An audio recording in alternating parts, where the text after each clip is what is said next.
Целото тя реализира заедно за защита на спомниците на културата му за Струница, също се даде свой прилог во поддържувањето на традициите, обичаите и културните вредности в нашия регион.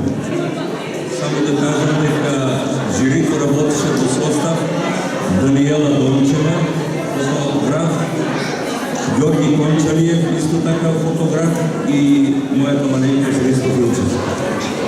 На годинашниот конкурс пристигна околу 150 фотографии од 14 автори.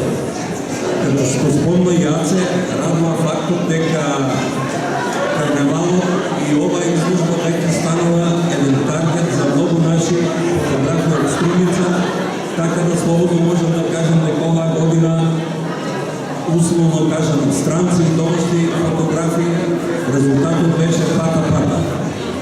После разделување на сите пристигнати трудови, жирито едногласно и додели следните награди.